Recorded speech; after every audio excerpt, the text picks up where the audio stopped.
धनात्मक विषम पूर्णांक। तो धनात्मक विषम पूर्णांक का क्या मतलब होगा? तो धनात्मक विषम पूर्णांक का हमारे पास यहाँ पर पूर्णांक तो हमें पता ही है, विषम होना चाहिए, यानी कि वो 2 से नहीं घटना चाहिए और वो धनात्मक भी होना चाहिए, मतलब कि माइनस की संख्या नहीं होनी चाहिए। तो इसमें हम कौन कौन सी संख्याएं शामिल करेंगे? यानी कि इसमें हम 1, 3, 5, 7, 9, 11, 13, 15, 17, 19, मतलब ऐसी बहुत सारी संख्याएं हैं। आप देख सकते हैं कि ये धनात्मक यानी कि प्लस में है, इसलिए धनात्मक है। विषम इसलिए है क्योंकि ये 2 से नहीं कटेंगी, पूर्णांक तो ये है ही। तो इस प्रकार की जो संख्याएं हैं, अगर हम इनको देखेंगे, इस प्रकार की संख्याएं धनात्मक समपूर्णांक होती हैं और इस प्रकार की जो संख्याएं हैं वो धनात्मक विषम पूर्णांक होते हैं। तो इसको समझ तो हमने लिया।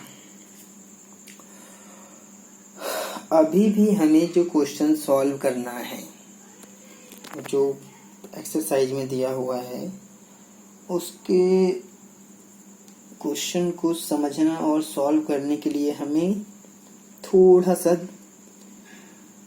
और चीज़ों को जानना और समझना भी पड़ेगा। हम वास्तव में ये जो एक्सरसाइज है जिसमें हम क्वेश्चन नंबर 2 सॉल्व करेंगे, इसमें हमने ये तो जान लिया कि पूर्णांक, धनात्मक विषम पूर्णांक, धनात्मक समपूर्णांक, ये सब क्या होते हैं, ये हमने समझ लिया। लेकिन हमें थोड़ा सा और समझना है। यहाँ पर जैसे लिखा हुआ है, क्या लिखा हुआ है? 6q + 1, 6q + 3, 6q + 5। ये जो यहाँ कुछ धनात्मक विषम पूर्णांक जो लिखा है वो थोड़ा ऐसा लिखा हुआ है कि हम इसको नहीं समझ पा रहे हैं कि ये वास्तव में 6q + 1 है क्या, 6q + 3 है क्या, 6q + 5 है क्या। तो थोड़ा सा अगर हम इस पे भी बात कर लेते हैं तो हम और अच्छी तरह से समझ पाएंगे। तो यहाँ पर हम जानते हैं कि ये जो हमारे पास 6q + 1, 6q + 3, 6q + 5 ये लिखा हुआ है, मान लेते हैं। तो ये मतलब क्या हुआ? सबसे पहले तो मैं आपको ये बता दूं कि ये जो 6q + 1, 6q + 3, 6q + 5 लिखा हुआ है, तो ये जो q है इनके साथ में, तो q क्या है? तो आपको बता देते हैं कि जो q है, जहाँ q कोई पूर्णांक है। अब इसका क्या मतलब हुआ? इसका मतलब ये हुआ कि जो q है वो आपका 0, 1, 2, 3, 4, 5, 6, मतलब कोई भी मान रख सकता है, कोई भी मान। लेकिन हाँ, एक चीज़ और, वैसे तो पूर्णांक में माइनस की भी संख्याएं आती हैं, ये तो सही है। लेकिन हम आपको पहले ही बता चुके हैं कि इस प्रकार की क्वेश्चन को सिद्ध करने के लिए या दर्शाने के लिए हम माइनस की संख्याओं का प्रयोग नहीं करेंगे। इसलिए हमने जो q पूर्णांक है, इसमें हमने माइनस की संख्याएं नहीं ली हैं और इसमें हमने सिर्फ प्लस की संख्याएं लिखी, क्योंकि पूर्णांक में माइनस की भी संख्याएं आती है, इसलिए हमने आपको बता दिया।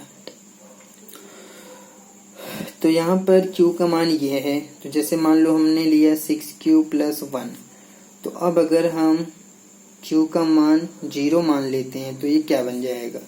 6, इन दोनों के बीच में गुणा का निशान, q का मान 0, तो +1 बराबर 6 की गुणा 0 में करेंगे तो 0 + 1 यानी कि 1।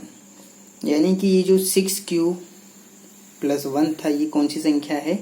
ये 1 है। कब? जब हमने q का मान कितना रखा है? 0। अगर हम q का मान हमने 0 रखा है, अगर हम q के अलग अलग मान रखें तो हमें अलग अलग प्रकार की संख्याएं मिल सकती हैं। जैसे अगर हम q का मान 1 रखते हैं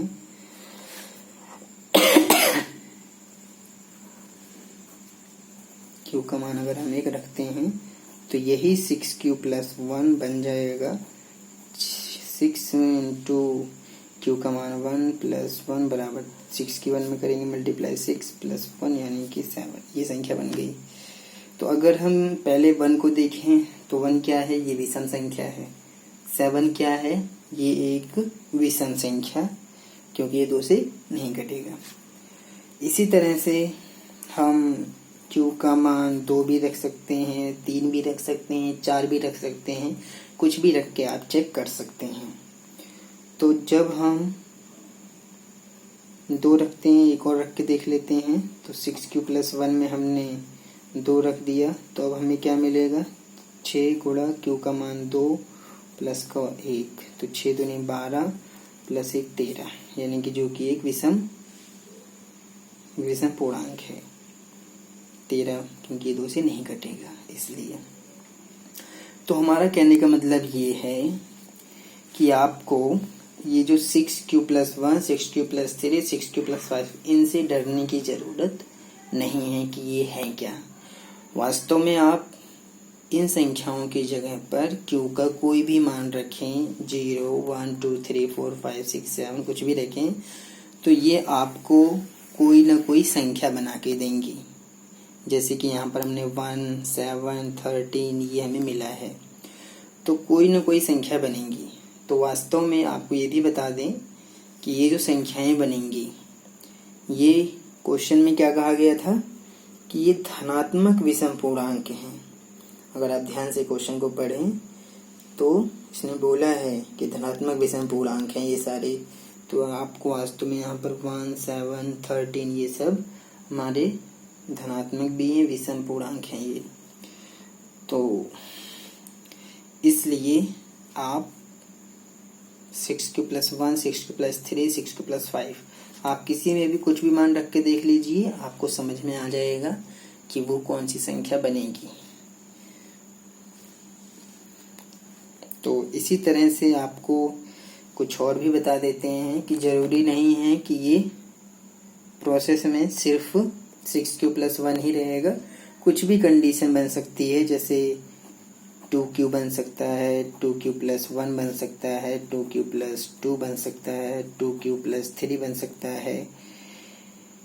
इसी तरह से अगर हम 3 या 5 या 7 लेना चाहें, 7q हो सकता है, 7q + 1 हो सकता है, 7q + 2 हो सकता है, 7q + 3, मतलब इस तरह से बहुत सारी संख्याएं हम कुछ भी ले सकते हैं। ये एक पैटर्न, इनका एक पैटर्न चलता है जिसको हम एक श्रेणी भी कह सकते हैं संख्याओं का। तो आप कुछ भी ले सकते हैं। जैसे आपने 5 ले लिया तो 5q + 1, 5q + 2, 5q + 3, 5q + 4, कुछ भी आप लेके बना लो। 9q + 1, 9q + 2, 9q + 3, 9q + 4, कुछ भी लेके समझ लो।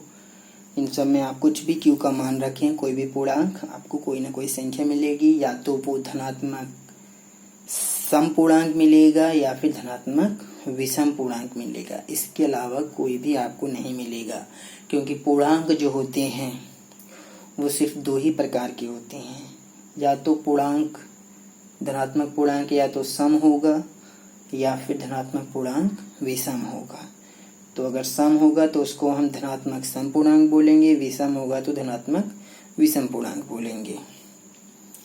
तो अब हम इसी कॉन्सेप्ट का प्रयोग करते हुए इस क्वेश्चन नंबर 2 को हल करेंगे। आप थोड़ा सा इन बातों को समझने का प्रयास करें और क्वेश्चन को ध्यान से समझें कि उसको कैसे हल किया जा रहा है। आप इसको 2-3 बार हल करेंगे तभी समझ पाएंगे। ये एक बार के समझने पर कम समझ आएगा।